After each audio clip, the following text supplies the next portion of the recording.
Okay, it's 9 o'clock. This is the meeting of the Private and Local Bills Committee. Call to order. I'd like to start with introductions, which I will start with MLA for Halifax Needham. Did I do good with that? Yeah, you're right. Oh, wow. Hi, I'm Susie Hanson, the MLA for Halifax Needham. Hi, I'm Lisa Lachance, the MLA for Halifax Little Sable Island. You're going to Yes. Karen Kinley, Legislative Counsel, Clerk of the Committee.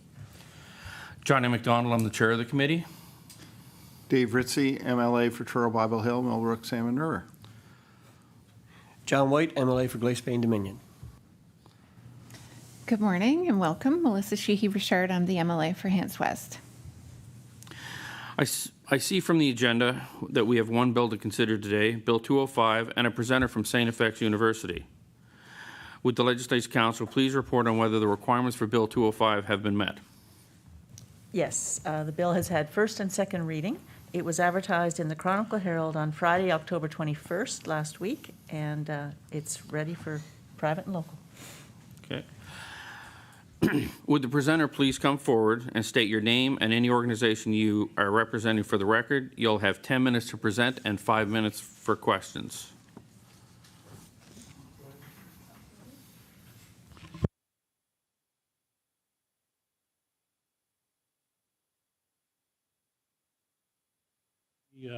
Recently retired, but they bring me back for special occasions, and this was one of them. So. And I'm Karen Gardner. I'm a member of the Board of Governors of St. Francis Xavier University. So, committee members, the reason for us being here is simply to provide context for the amendments that are being put forward to the Universities Act. I thought it would be worthwhile just for you to understand how they came about and what's the purpose behind them. This is something that we've been working on for probably about coming on 3 years now. We had an external governance review done of the university's Board of Governors in late 2019, got the report in April of 2020. Then you'll remember that date as being right around the time when the pandemic sort of put us on the side rails for a little while and delayed us proceeding forward with the full recommendations. But then more recently, we've gotten back to the report to try and make some moves. The governance review was wide-ranging in terms of recommendations that it made for improving the efficiency and effectiveness of the university's administration. And one of the areas that it focused quite a bit on was the size and composition of the Board of Governors for the university. Under the current act, the board has a composition that can be as high as 45. To say that could get unruly would be a mild understatement. I'm sure all of you are familiar with that and being in large settings. And there's a variety of different stakeholder groups that are involved in making appointments to the board. Based on a review of about 45 different universities across the country, the consultant that did our external review recommended a board size of 22. And that was consistent with where, certainly in Western Canada and increasingly into Eastern Canada, universities are going to that size. Following receipt of the recommendations, the board did a workshop amongst its own membership, first of all, just to see where the level of support was. And then we reached out to a few of the constituency stakeholder groups that make appointments to the board. So that includes faculty, students, alumni. The Catholic Church still has an involvement with appointments to the board as well. To seek their input and to make sure that we had everybody on side with the changes we want to make. As a result of that outreach and a bit of back and forth with the board, we ended up with a recommendation of a board size of 24.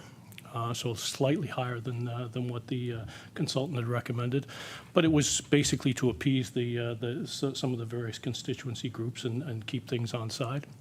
When that recommendation came back to the board for consideration in June, it was unanimously approved by the board, and the amendments to the legislation were considered by the board at a special meeting in early October, and again were unanimously approved to come forward. So that's the amendments that you've got before you largely deal with the size and composition of the board to move to that new size of 24. There are a couple of what I would classify as more sort of housekeeping amendments within the act as well, but the substantive changes within the legislation are dealing with the size and composition of the board. So I think with that, Carol, I'm not sure if you had anything else you wanted to. No, I don't have anything to add. I guess the only thing is, as the proposed amendments state, is that the changes would come into effect on July 1st, and that's when we will be looking to reduce the size of the board. So we will have some time to figure out the mechanics between the constituency groups that are going to be affected. Thank you. And before I go to questions, I'll allow the member for Timberley Prospect, correct, to introduce. Sure. Ian Rankin, Timberley Prospect. My colleague Mike is just coming in now, I believe, as well. Yeah. Traffic's heavy today. Yeah. I got here with 90 seconds to spare, so. And we'll just wait 1 sec, so. And I forget Laura Lee, so. Your name, Cole Harbour, Dartmouth. Oh, MLA for Cole Harbour, Dartmouth. Laura Lee Nickel, not to be mistaken. Okay. So do we have any questions? We have 5 minutes for questions. Does anybody have any questions? Seeing none? Yeah. So is there a motion on Bill 205? Okay. MLA for Bible Hill, Truro Bible Hill, Millbrook, Salmon River? Yes, I'd like to make a motion to move Bill to. Oh, I apologize. I was going back, I Okay. didn't see your hand. Apologize. No problem. The member from Sable Hill, Sable Island. Her name in Oh. this committee, like you could say, MLA Michelle. MLA LaChance. Okay, thank you. I was wondering if, further to all the work that you've already done, looking at the size of your board, have you had a further discussions because of the overall governance review that the government is leading, and do you feel like these changes, it's hard to anticipate what's coming forward, but do you think these changes will be in line? We have had discussions with the. We have had discussions with the Department of Advanced Education in regards to this. The indication we've been given is that the changes we're making are very consistent with the direction that the government sees in terms of improving governance in universities. From our standpoint, this is the first step in terms of a number of things that we're looking at, and Karen, as chair of our Governance and Nominating Committee, will be proceeding forward with a number of other areas within the recommendations from the report that talk about diversity and inclusion on the board and having a proper diversity policy, looking at the relationship between the Board of Governors and Senate, being the Senate being the academic decision-making body within the university. So, and then there's recommendations around the relationship between the President and the Board of Governors and improving that sort of accountability framework as well. But we've participated actively with advanced education in terms of providing information on what we were doing with our governance review. Provided them with a copy of the governance review, which I think they were quite pleased to get, and so we think it's very consistent with the directions that are being looked at from that standpoint. That it, MLA LaChance? Sorry about that. MLA Nickel. Just a sec. There you go, MLA Nickel. Thank you. I was just wondering, so how many are on your board before?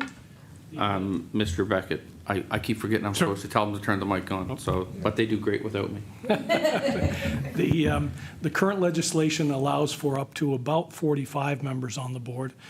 We operate at about 35, and the proposed amendments would take it down to 24.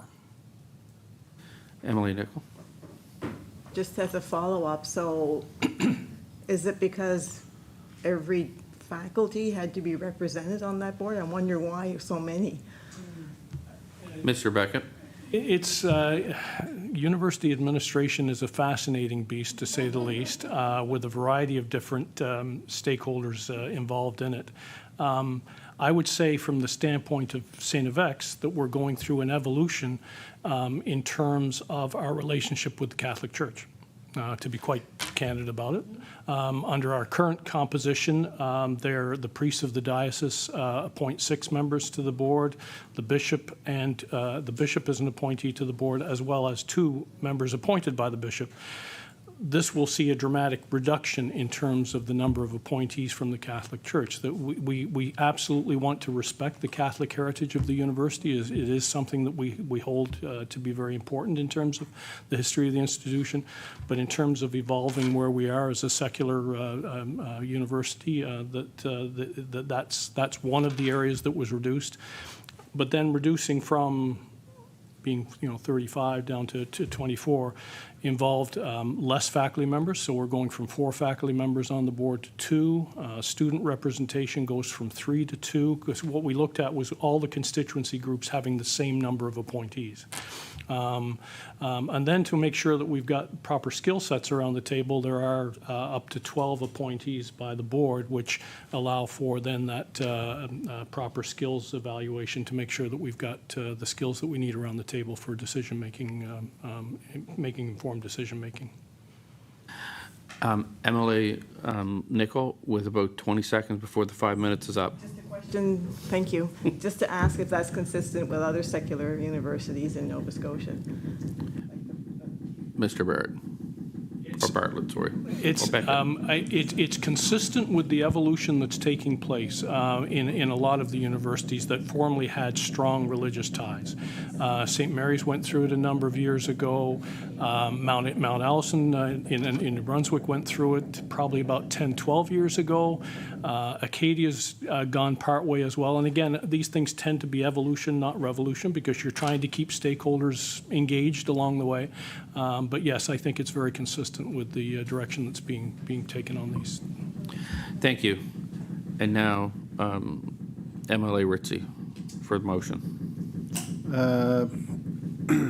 I move that presentation of Bill 205 now be concluded. All in favor, aye. Aye. Opposed?